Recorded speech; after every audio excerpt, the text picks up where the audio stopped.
vous avez tous les différents secteurs de recherche, en fait, donc génomique, donc l'ADN. L'ADN, une fois qu'il sera transcrit, ce sera les ARN, en particulier les ARN messagers, mais tout autre type d'ARN maintenant, puis traduit en protéines, donc toutes les sciences du protéomics.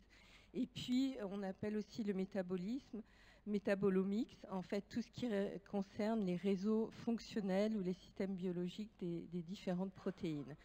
Donc, à droite de la diapositive, vous avez également certaines des techniques qui sont utilisées dans chacun des secteurs de ces recherches.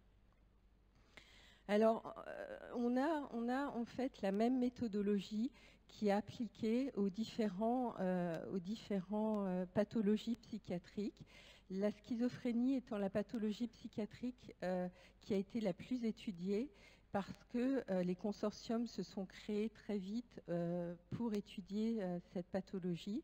Et donc, la recherche en génétique a été plus avancée.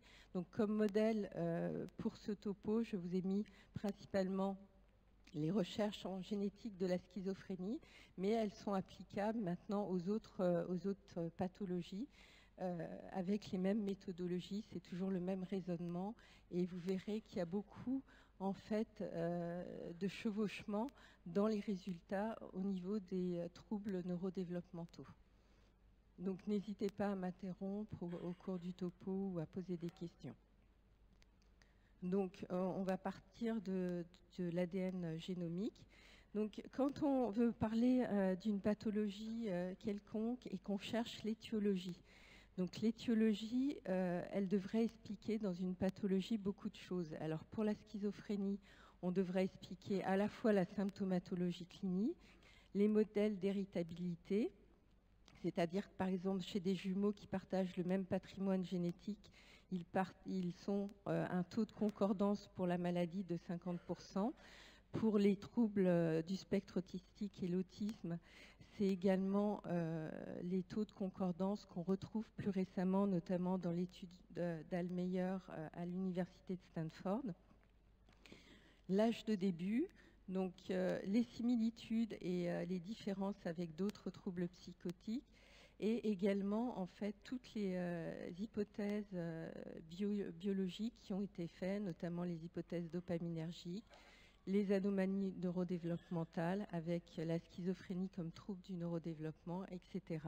Et également en fait des déclenchements de cette maladie suite à des infections ou des complications de naissance, notamment une hypoxie de naissance. Donc c'est dur à intégrer parce que finalement c'est des pathologies en psychiatrie, des pathologies complexes qui impliquent même au niveau d'un même diagnostic beaucoup de complexité clinique et biologique. Donc les premières études qui ont été faites, c'était finalement de trouver des méthodologies en épidémiologie pour déterminer s'il existait une composante génétique.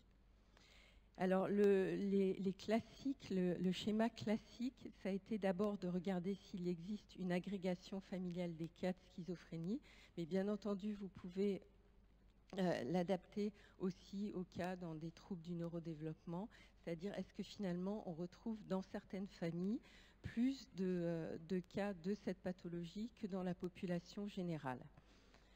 Alors, pardon. Donc, je vous conseille, si vous voulez regarder de façon générale toutes les études en épidémiologie génétique, il y a un site qui est très bien fait où vous avez les références en bas de cette diapositive. Alors, bien sûr, quand on regarde l'agrégation familiale des cas, il faut savoir de quoi on parle.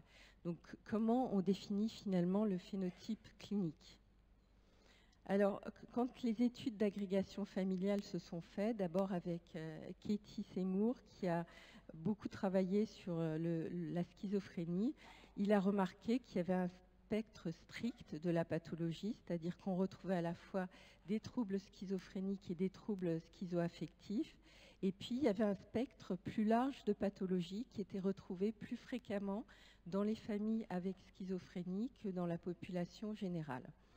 Et là, en fait, il fallait trouver une approche catégorielle. C'était la première étape.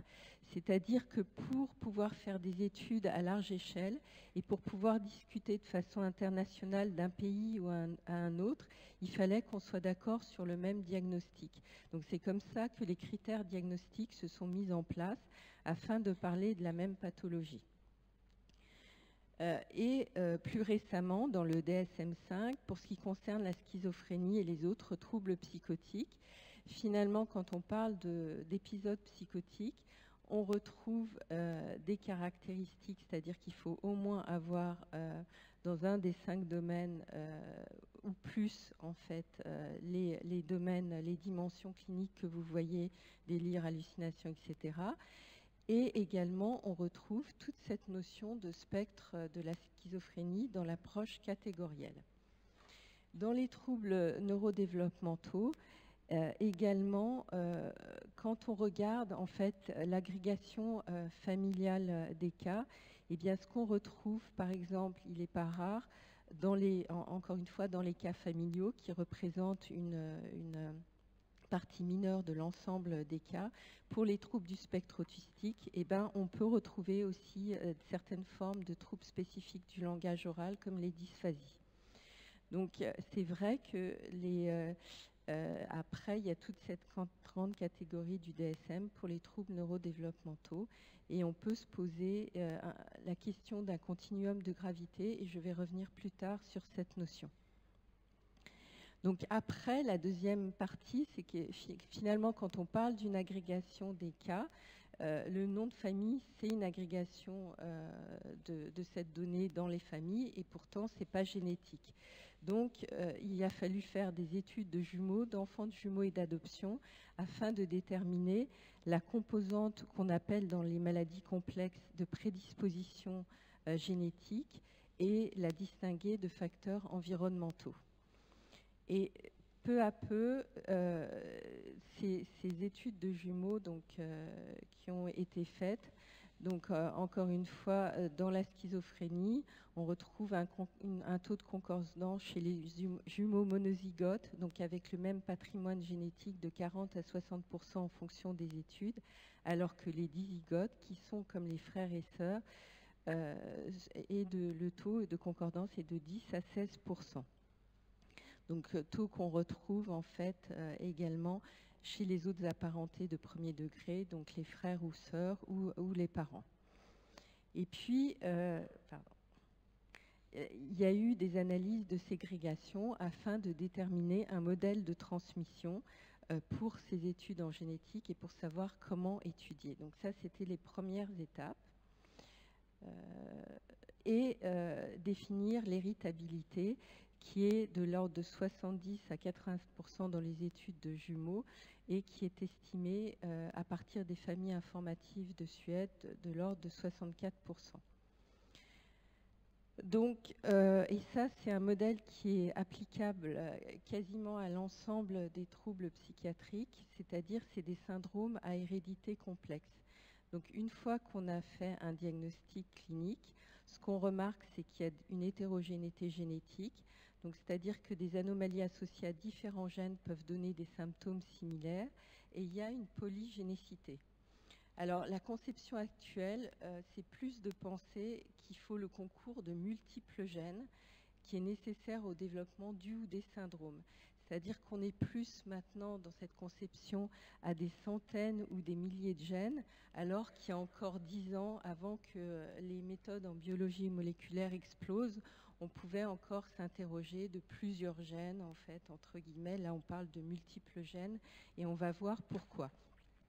Et bien sûr, en fait, ce taux de prédisposition, il est probablement plus fréquent dans la population, peut-être de 10%, alors que quand on regarde le diagnostic de schizophrénie, on voit qu'en fonction des critères diagnostiques, c'est de l'ordre de 0,5 à 1% de la population générale.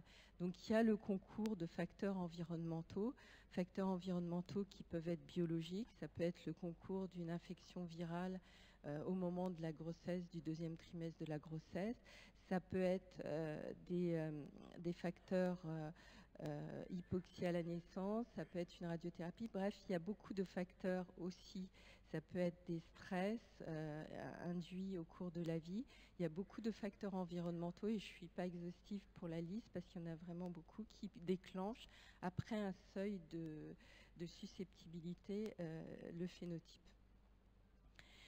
Alors se pose la question, et ça a été évoqué d'hier, finalement, quelle que soit la pathologie, quel phénotype, c'est-à-dire comment définir la clinique pour étudier la génétique, sachant que l'hétérogénéité clinique ne chevauche pas forcément l'hétérogénéité génétique.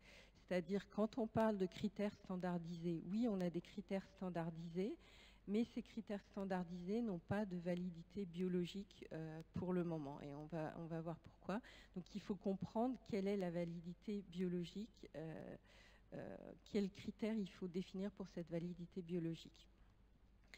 Alors dans la schizophrénie, on a la particularité qu'il y a des formes identiques, des critères diagnostiques pour l'enfant et l'adolescent, et ce qui fait finalement les formes précoces, c'est l'âge de début, qui est arbitrairement défini avant 18 ans ou avant 15 ans, 16 ans en fonction des études, et les très précoces avant 13 ans, notamment dans les études du NIMH, de Rappaport, qui est une cohorte de très précoces, c'est-à-dire avant le 13e anniversaire. Les définitions de sous-groupes cliniques, ça a échoué dans les études en biologie. Les définitions d'endophénotype, il y avait notamment dans la schizophrénie l'onde P50, c'est-à-dire que et je ne vais peut-être pas rentrer dans les détails, qui était en fait présente à la fois chez les patients et les apparentés, et ça a également échoué. Donc la question d'aujourd'hui, c'est finalement les chercheurs se tournent quelle approche on doit faire dans les troubles psychiatriques. Et c'est vrai qu'il y a une tendance sur une approche dimensionnelle développementale et sur une approche fonctionnelle. Donc l'approche fonctionnelle, elle est un petit peu moins connue en Europe. Au niveau du Centre national de santé, donc du NIH, qui est l'équivalent de nos unités INSERM ou CNRS, il y a des critères qui ont été définis par Tom Insel, qui était à l'époque directeur du NIMH, qui s'appellent les RDoC, pour définir des critères qui sont fondés sur une approche fonctionnelle, physiologique ou physiopathologique du cerveau. Alors, pourquoi je vous ai mis cette diapo? C'est que finalement, un degré de plus de complexité, c'est-à-dire quand on étudie les schizophrénies à début précoce, et là c'est au niveau de notre cohorte à la Pitié-Salpêtrière, donc sur un échantillon quand même de petite taille, ce qu'on s'aperçoit, donc vous voyez avec un âge de début de la psychose à 12 ans et demi et de la schizophrénie à 13 ans et demi en moyenne. Je vous ai mis en orange, et c'est l'endroit où je voudrais que vous vous focalisiez. On remarque que finalement, tout confondu, il y a énormément de troubles développementaux. Et là, on ne le voit pas malheureusement parce que c'est coupé, mais le total, c'est que finalement, c'est plus de 70% de troubles développementaux parmi les enfants avec schizophrénie. Alors, comment on aborde finalement la partie biologique, la partie moléculaire? Et ces méthodologies en psychiatrie, elles sont définies, que ce soit pour la schizophrénie, pour les troubles du spectre autistique et pour les troubles bipolaires, elles sont maintenant bien définies. Elles commencent à se mettre en place pour des troubles plus spécifiques des apprentissages, comme la dyslexie. Il y a des premières études qui commencent à se mettre en route, mais avec un nombre des échantillons qui sont de plus petite taille, 10 fois moins important. Alors là, c'est bien sûr les résultats depuis, on va dire, les 8-10 dernières années, parce qu'avant, je ne vais pas rentrer dans le détail de tout ce qui a été fait en génétique, parce que ça n'a plus, enfin, je dirais qu'il n'y a plus de validité par rapport au criblage à grande échelle. Alors, ce qu'on voit, c'est qu'il y a eu des criblages systématiques de familles, où il y avait en fait plus de cas de schizophrénie dans ces familles, et c'était des familles multiplexes, donc à plusieurs générations, arrière-grands-parents, grands-parents, parents, enfants. Et en fait, l'idée, c'était d'avoir des marqueurs systématiques, donc des microsatellites d'abord, avec la carte génétique du généton de Weissenbach, où on mettait 300 marqueurs sur l'ensemble du génome. Donc vous faites le calcul, 300 sur 300 milliards de paires de bases. Donc vous voyez l'espacement en fait de ces marqueurs. Et puis plus récemment avec les SNP, donc un autre type de marqueur, donc où il y a juste un changement d'un acide nucléique sur une base au niveau du génome. Là, ce que vous voyez, c'est qu'on avait sur les études de linkage, donc de liaison, c'est-à-dire de regarder de génération en génération si ces marqueurs qui se transmettent de façon autosomique dominante de génération en génération, il y en avait à certains endroits qui co-ségrégeaient plus avec la maladie.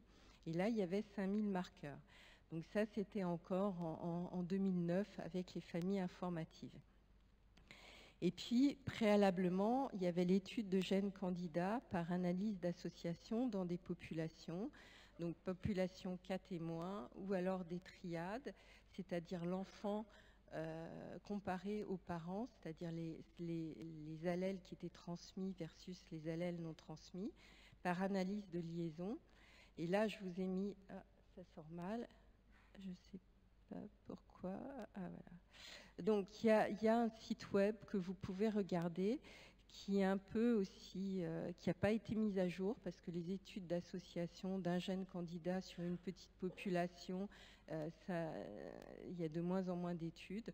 Donc, vous voyez à l'époque, il y avait en décembre 2011 1700 études, 1000 gènes étudiés, le nombre de polymorphismes et les méta-analyses, c'est-à-dire on prend plusieurs études et on analyse ensemble l'ensemble de ces études. Donc ces études n'ont pas donné vraiment de résultats significatifs pour la recherche dans ce domaine. Donc après les méta-analyses, c'était la diapo précédente, donc on a fait des méta-analyses par rapport à ces premières études de liaison. Et dans cette partie-là, on retrouve qu'il n'y a pas eu de réplication très importante des résultats par des études indépendantes. Donc, les chercheurs se sont interrogés et c'était possiblement dû au fait que les études de liaison fonctionnent mieux pour des troubles à un ou plusieurs gènes ou des maladies de transmission mendélienne, même si certains chercheurs avaient réévalué les critères de significativité pour les maladies à hérédité complexe. Donc les études de liaison ont été abandonnées pour les troubles psychiatriques, parce qu'il n'y avait pas de variant en fait de séquence d'ADN qui pouvait expliquer une grande partie du risque pour la schizophrénie dans une grande proportion des cas. Donc ça a été abandonné. Et en fait, ce qui s'est fait, ce sont les études de criblage du génome dans son entier, donc ce qu'on appelle les GWAS, en utilisant en fait de l'ordre de 500 000 à plusieurs millions de ces marqueurs qui sont des changements en fait d'acide nucléique qu'on appelle les single nucleotide polymorphism. Et ça se fait avec des puces à ADN qui sont également utilisées en clinique maintenant dans certaines pathologies comme les troubles du spectre autistique, où vont être proposés aux parents en fait une analyse d'un point de vue clinique pour l'ensemble du génome par ce type de puce. Alors, quand vous regardez en fait les études d'association sur le génome dans son entier, alors les consortiums, donc ça c'est le 3e consortium sur la schizophrénie, donc il y a un certain nombre de groupes qui se sont regroupés pour finalement arriver à une collection de 36 900 cas de schizophrènes, donc quasiment 37 000 cas et 113 000 contrôles. Et en faisant des puces d'ADN et en regardant les différents polymorphismes, ce qu'il en apparaît, c'est qu'il y a 108 aussi qui ressortent de façon significative. Donc ça, pardon, c'était le PGC2. Actuellement, il y a un 3e consortium qui se constitue, dont les résultats vont bientôt apparaître, où il y a à nouveau 250 loci. Donc on arrive finalement à un plateau pour une prédisposition génétique. Et on va voir après combien ça peut expliquer de cas. Alors, qu'est-ce qu'on a de cette façon dans les études de GWAS? Si on a ces grandes études d'association au niveau du génome, en parallèle, en fait, les puces à ADN, certaines puces à ADN permettent de rechercher également s'il existe ce qu'on appelle des CNV. Donc les CNV, c'est des number copy variants qui sont soit des microdélétions, soit des microduplications retrouvées au niveau du génome, et dont certains ont été associés à la schizophrénie. Et vous voyez sur cette partie, c'est la partie gauche de la figure, où vous voyez un certain nombre d'anomalies génétiques qui sont plus souvent retrouvées dans les familles ou dans les patients qui ont une schizophrénie que dans la population générale.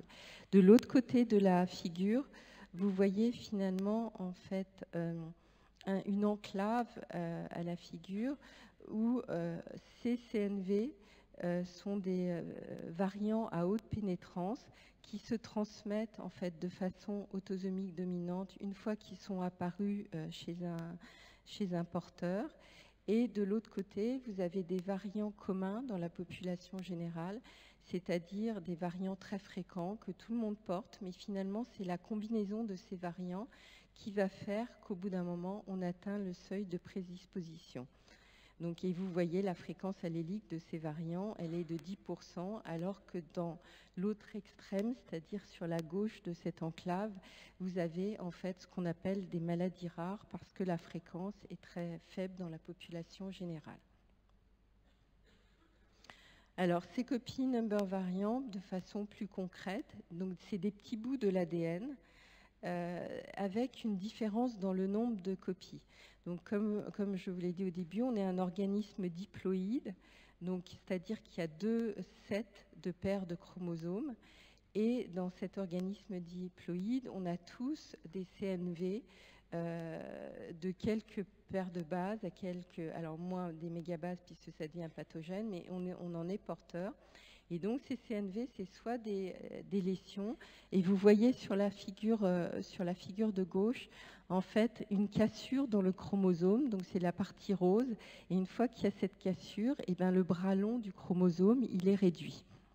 Donc c'est une délétion. Et de l'autre côté, il y a des duplications. Donc en fait, c'est un segment rajouté, c'est-à-dire qu'en orange sur cette figure, vous voyez le segment qui a doublé, donc qui est dupliqué. Alors, qu'est-ce qu'on remarque dans ces CNV? Alors, indépendamment, en dehors donc dans la deuxième partie du tableau, donc c'est tous les CNV qu'on retrouve plus souvent dans la schizophrénie. Donc, vous voyez dans le chromosome qui est cité. Donc, quand c'est avec un petit Q, c'est le bras long du chromosome, et un petit P, c'est le bras court du chromosome. Donc, vous voyez qu'il y a un certain nombre d'anomalies qui ont été retrouvées dans la population d'enfants ou d'adolescents, d'adultes avec schizophrénie, plus également des pathologies, notamment la chorée de Huntington, qui sont des pathologies avec un autre mécanisme, c'est-à-dire qu'avec des triplets répétés au niveau de la séquence codante du gène, avec un CAG qui va s'allonger de génération en génération, ce d'autant plus s'il est porté par un sujet masculin, il va y avoir un allongement plus rapide. Et également, on retrouve plus d'anomalies, d'aberrations chromosomiques, c'est-à-dire une aberration de nombre des chromosomes, notamment les syndromes cités, Klinefelter et Turner. Donc, qu'est-ce que ça pose? Alors, ces CNV, donc c'était ceux qui ont été retrouvés dans la schizophrénie, et en parallèle, les autres études sur le génome, donc nous, on est très impliqués dans le consortium sur la schizophrénie. Il y a d'autres consortiums, notamment sur les troubles du spectre autistique, qui ont avancé en parallèle. Et donc, on s'est aperçu que finalement, il y avait des facteurs communs. Alors, quand je dis des facteurs communs, en fait, c'est des facteurs associés. C'est-à-dire qu'on ne sait pas si c'est quelque chose qui est causal, qui est étiologique, mais ce qu'on remarque, c'est sur des échantillons de très grande taille, finalement, on retrouve dans certains des CNV les mêmes. Dans d'autres, on est plus enclin à trouver d'un côté des délétions, comme au niveau du chromosome 16. Dans l'autisme, on retrouve plus de délétions que duplications qui sont plus retrouvées dans la schizophrénie, mais c'est la même zone. Mais par contre, on peut quand même retrouver un patient schizophrène, par exemple, avec une délétion. Donc ça pose question. Alors je vous ai mis en haut dans le tableau le site web OMIM, où vous pouvez regarder toute cette littérature si ça vous intéresse de creuser sur cette littérature. Et finalement, les CNV, c'est les seuls facteurs de risque à haute pénétrance pour la schizophrénie. Donc il y a un certain nombre d'études citées qui sont les premières études dans le domaine. Et puis, quand on regarde l'étude de Rappaport sur les schizophrénies à début précoce, comparativement aux adultes avec schizophrénie, on remarque aussi la fréquence de beaucoup plus d'anomalies génétiques que dans les populations adultes. Donc c'est principalement ça, pour ça. Comme vous voyez, par exemple, si on prend la délétion du chromosome 22q11.2, elle est beaucoup plus fréquente dans la population des sujets à début très précoce, donc inférieur à 13 ans, 4,2% au lieu de 0,3%. Alors finalement, ces micro-réarrangements génomiques, donc ces micro-délétions, micro-duplications, qu'est-ce qu'on peut en dire? On les retrouve donc dans les études, et c'est bas, c'est celui qui s'est intéressé au CNV dans l'autisme, dans 10% des patients avec autisme. Et si on regarde dans les apparentés de premier degré d'enfants avec autisme, on les a dans 3% des cas. Alors c'est vrai que ça se complique parce que certaines des duplications notamment, ou même de certaines délétions, quelquefois on a un phénotype mineur ou pas de phénotype, c'est-à-dire que c'est des parents qui ne présentent pas de troubles, mais on retrouve quand même ce CNV. C'est pas vrai pour l'ensemble des CNV. C'est aussi présent chez 1% des témoins. Mais ces études à large échelle, vous comprendrez que ce n'est pas des études fines en clinique, puisqu'il y a un grand nombre de patients et on n'a pas le temps de se focaliser sur une clinique plus fine. On retrouve chez 2% des patients avec schizophrénie. Et donc, on l'a vu, dans les précoces, on retrouve 10%. Et dans notre cohorte, on retrouve 4,3%. Mais c'est encore une fois biaisé parce qu'on a un centre référent maladies rares à expression psychiatrique et on n'a pas suffisamment une taille suffisante testée pour comprendre exactement la fréquence des CNV dans notre population. Et puis, c'est encore plus compliqué parce qu'il y a vraiment un chevauchement de façon plus large de ces CNV avec l'épilepsie, avec la déficience intellectuelle. Et si le plus souvent, ils sont de novo, c'est-à-dire qu'ils apparaissent au niveau de la génération de l'enfant atteint, ils ne sont pas hérités, ils peuvent parfois être hérités comme dans la duplication du chromosome 16 en 16p11.2. Alors on revient sur notre diapo de continuum de gravité. Finalement, la complexité, on a des phénotypes différents pour une même anomalie génétique associée, donc c'est CNV. On a une comorbidité fréquente. Alors est-ce que c'est une comorbidité? Est-ce que c'est une complexité du diagnostic? Mais finalement, dans les troubles neurodéveloppementaux, ce que vous voyez, c'est que vous voyez en fait des enfants qui peuvent être entre guillemets multidys, avoir à la fois des troubles d'acquisition de la coordination avec des troubles déficit de l'attention, hyperactivité. Avec, ça se combine et c'est d'autant plus complexe à analyser, qu'au cours du développement, il y a des compensations du cerveau parce que le cerveau est plastique, donc tout dépend aussi de l'âge auquel vous voyez l'enfant. Donc, l'intérêt, c'est vraiment de comprendre la part, en fait, le profil développemental, aussi dans le développement de futurs troubles psychiatriques qui seraient plus majeurs, d'essayer de comprendre, en fait, cette perspective. Alors, je vous ai mis juste quelques diapos sur, finalement, une des délétions les plus fréquentes, la délétion du chromosome 22q11.2. Alors, dans ce chromosome, donc là, vous avez le cartoon du chromosome 22 pour vous montrer finalement donc il y a le centromère, le bras court en haut, le bras long en bas, et vous voyez, donc ces nomenclatures ont été faites initialement par des corrélations de bandes en cytogénétique.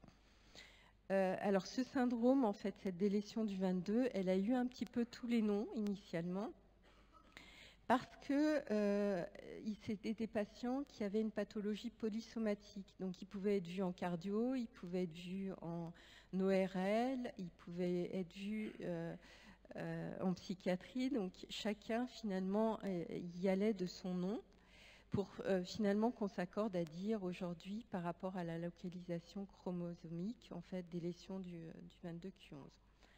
Donc, comme je vous l'ai dit, ça touche un petit peu tous les systèmes. Donc, il y a une hétérogénéité des manifestations cliniques somatiques. Donc, il peut y avoir des malformations cardiaques, de la fente palatine, des hypocalcémies, etc. Donc, c'est des enfants qui vont pouvoir être suivis dans différents domaines cliniques, sans pour autant, maintenant on n'est plus regardant par rapport à ça, mais c'est pas toujours évident compte tenu de nouveau de l'expression en fait clinique qui est retrouvée chez ces enfants, adolescents ou adultes. Et de la même façon, il y a une hétérogénéité des troubles psychiatriques. C'est-à-dire que vous trouvez fréquemment, voire quasi constamment, des troubles des apprentissages et du développement. Mais dans cette délétion du 22q11, il peut y avoir, même s'il y a une taille plus fréquente de délétion, on peut avoir des plus petites tailles de délétion. Alors, vous retrouvez, il y a plus de risques de développer des troubles du spectre autistique, des troubles déficit de l'attention hyperactivité et ultérieurement dans la vie, parce que l'âge de début des pathologies majeures, c'est un petit peu plus tardif, des troubles du spectre schizophrénique, des troubles bipolaires et également beaucoup de troubles anxieux, notamment ou anxiodépressifs, notamment de l'anxiété généralisée, des phobies. On peut retrouver beaucoup de troubles anxieux. Donc ce chromosome, vous voyez, c'est les gènes qui sont délétés. Donc plus la taille chromosomique est importante et plus les gènes, le nombre de gènes délétés est important. Donc la délétion, quand on voit une taille de 1,5 à 3 millions de paires de bases, il y a 30 à 40 gènes délétés. Alors la fréquence estimée, c'est 1 sur 4000. Vous verrez des fréquences un peu différentes en fonction des études. Et le plus souvent, elle est non transmise, donc dans 90% des cas. Et là, je ne vais pas rentrer dans les détails, mais quand on prend des populations maintenant qui ont des troubles psychiatriques et qu'on regarde parmi ces populations avec schizophrénie, on retrouve dans le premier article où ça a été montré 2 délétions parmi 695. Donc maintenant, on sait que c'est de l'ordre probablement, en fonction des études, de 0,3 à 0,5% de la population. Donc, et après, il y a des populations avec ce qu'on appelle le syndrome vélo-cardio-facial où vous retrouvez aussi plus d'épisodes psychotiques sur certains syndromes. Donc la question, c'était de se dire, là, finalement, il y a plusieurs gènes. On va peut-être trouver un gène qui est plus causal pour la schizophrénie. Dans les études de liaison, ça n'a pas été conclusif. Donc l'idée, c'est est-ce qu'il y a d'autres mutations pathogènes chez des patients, en fait, schizophrènes, mais qui ne sont pas porteurs de la délétion du 22q11 dans cette région, et regarder maintenant avec des méthodes de séquençage ou du génome ou de l'exome, regarder ces gènes de cette région de façon plus précise. Mais on a pour le moment l'absence d'identification de variants associés de façon significative dans les premières études, dans les 108 aussi, et les SNP communs pour les études de GWAS que je vous ai présenté précédemment. Donc ça, c'est une diapo qui extrait d'un article de Bassett qui travaille beaucoup au Canada sur les CNV et qui a fait ce diagramme que j'aime beaucoup, où vous voyez sur la gauche, en fait, finalement, en fonction des CNV, donc là, il y a 3 CNV qui sont donnés, un certain nombre, en fait, de pathologies psychiatriques qui sont présentes parmi ces CNV et qui varient en fait d'un enfant porteur à l'autre. Donc vous voyez la part dans le camembert en fonction des CNV de pathologie, par exemple en rouge pour la schizophrénie. Vous voyez qu'il y a des risques plus importants quand quelqu'un est porteur d'une délétion du 22q11 que quand il est porteur d'une délétion du 15q13.3. Donc finalement, on reprend la question qui est une interrogation en fait. Est-ce qu'il y a une étiologie commune entre TSA et schizophrénie avec différentes expressions cliniques? Donc est-ce qu'il y a des anomalies plus fréquentes de type copy number variante ou d'autres anomalies génétiques dans les schizophrénies à début précoce? Donc il faudrait constituer de nouvelles cohortes et à grande échelle. Et on arrive au fait que c'est des pathologies rares. Donc les pathologies rares, c'est extrêmement difficile, voire impossible de constituer des cohortes comme on peut en avoir pour l'ensemble des schizophrénies où c'est une maladie plus fréquente. Il y a une évolution de pathologie psychotique chez certains enfants adolescents avec TSA, donc qui inclut un certain nombre de facteurs. Les CNV sont présents dans les formes adultes, avec ou sans troubles du spectre autistique ou déficience intellectuelle présente. Il y a des CNV à haut risque qui sont pour le moment inconnus, qu'on retrouve quand on propose aux parents et ils acceptent la puce à ADN en fait, et on retrouve en fait une interrogation. Parce que c'est encore une fois, on est sur des centaines, voire des milliers de gènes, et il y a encore beaucoup d'inconnus, notamment au niveau de la fonction de certains gènes.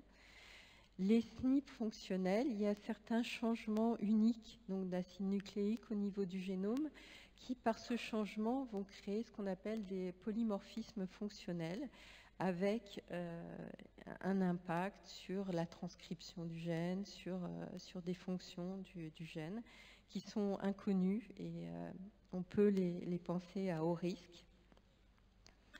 Donc il y a une probable existence de CNV et de SNP à très haut risque, dont pour le moment il est impossible de prouver une association parce qu'en fait ils sont trop rares.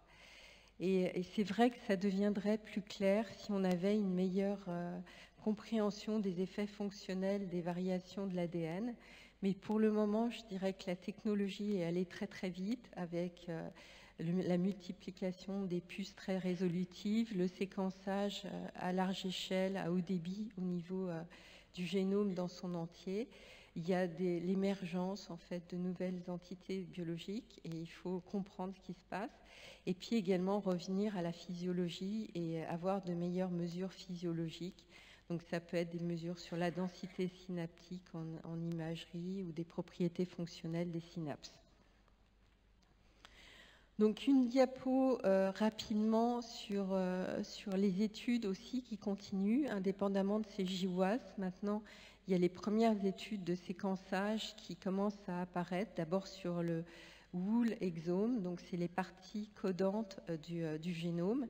Et là, il y a 3 études majeures, donc c'est encore à large échelle, et on regarde des variants ultra rares, par exemple, qui seraient absents sur 50 000 exomes de témoins, ou très rares, inférieurs à 1 sur 10 000 chromosomes, et qui perturbent les protéines.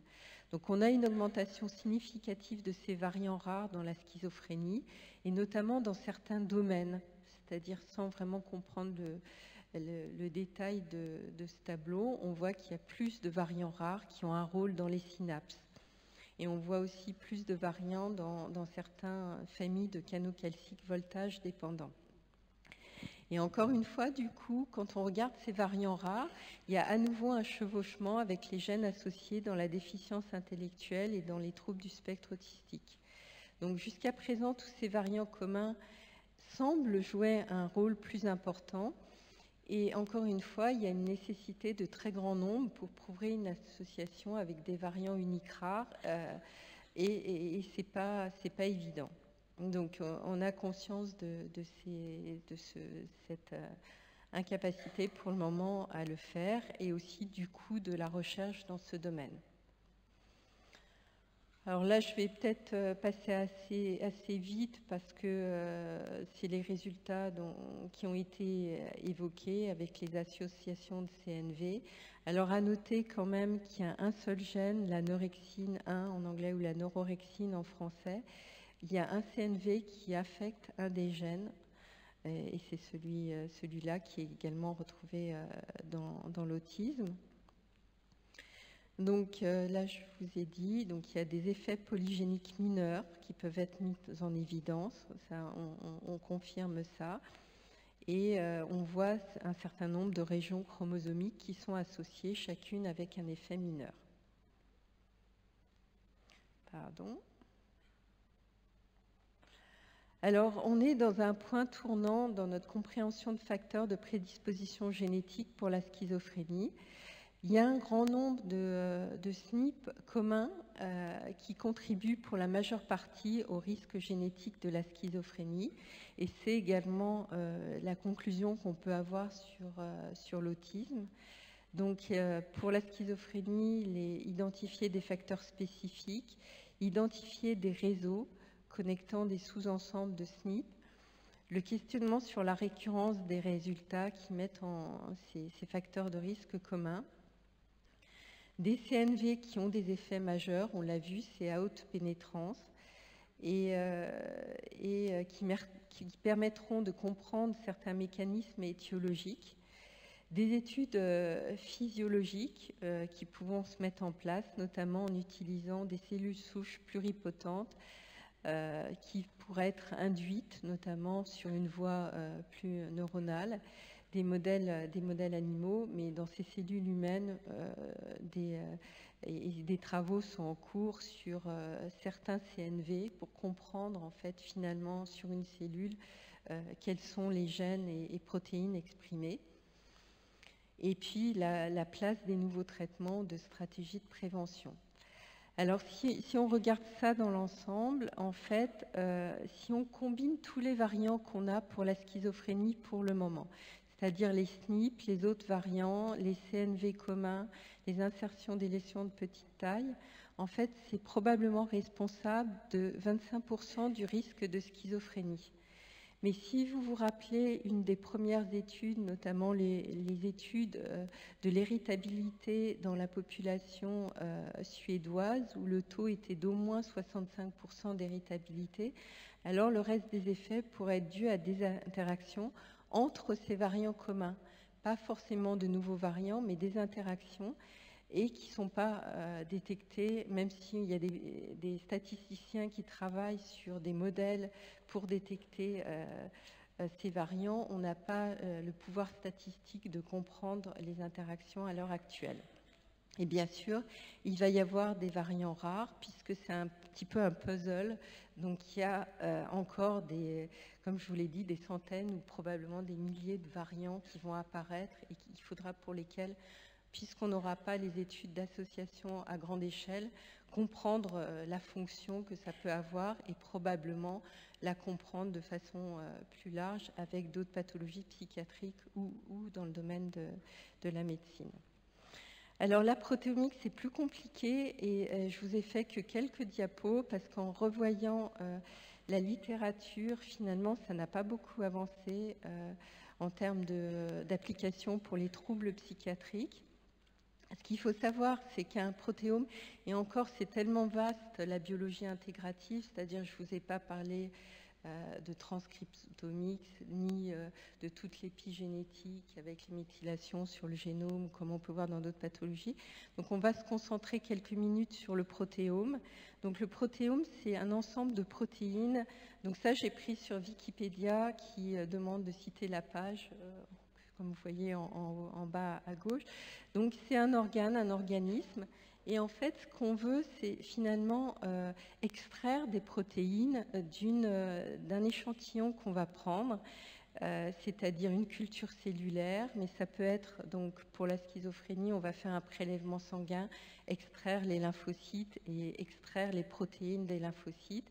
Ça peut être tout autre fluide biologique, donc comme le liquide céphalorachidien. Et ce qu'on va regarder la quantité, et essayer de quantifier. S'il y a des modifications post-traductionnelles, des glycosylations, des phosphorylations, et comprendre en fait ce qui est plus dur pour la protéomique, c'est que c'est pas statique, ça bouge.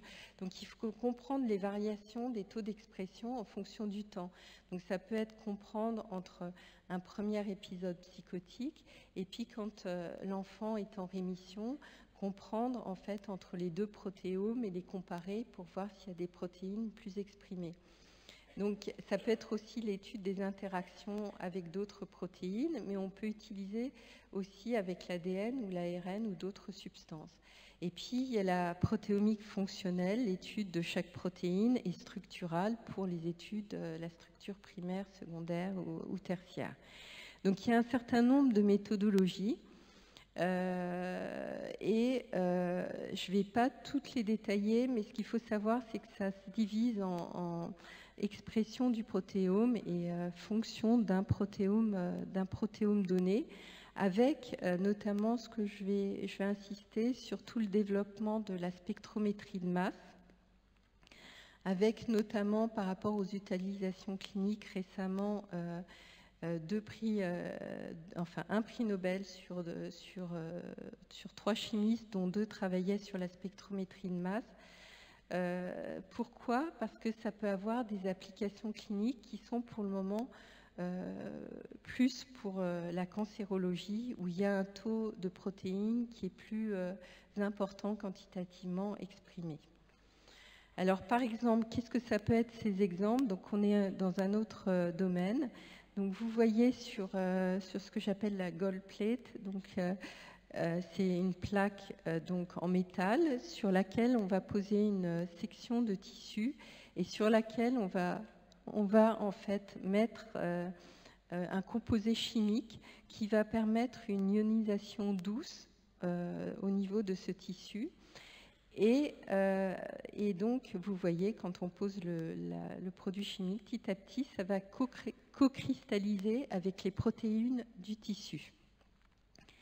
Et donc, on va analyser, vous voyez en vertical la plaque, on va analyser ces molécules qui ont été ionisées en spectrométrie de masse, en faisant venir un faisceau laser sur le tissu qui va casser le tissu et permettre un envol de ces protéines au niveau d'un tube où il y aura un détecteur d'ions à la fin. Donc comme vous le voyez sur le graphe dessous, plus les protéines en fait vont être légères et plus elles vont voler vite. Donc il y a une idée de recueillir le nombre de protéines au niveau de l'ion détecteur. Donc ça permet à la fois de les quantifier et ça permet également en fait d'avoir un ratio de la masse moléculaire sur la charge.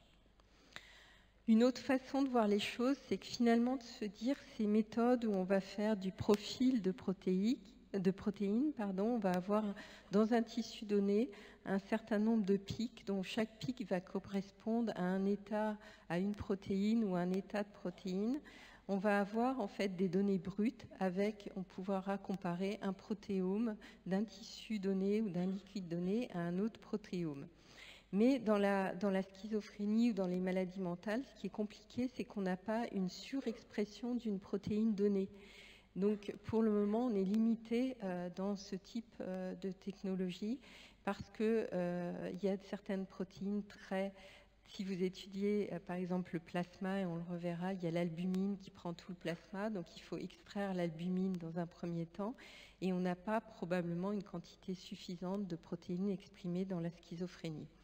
Une autre façon d'approcher le domaine, c'est de prendre à nouveau des échantillons, donc soit des tissus post-mortem, soit des lymphocytes, et d'étudier un protéome d'une protéine donnée.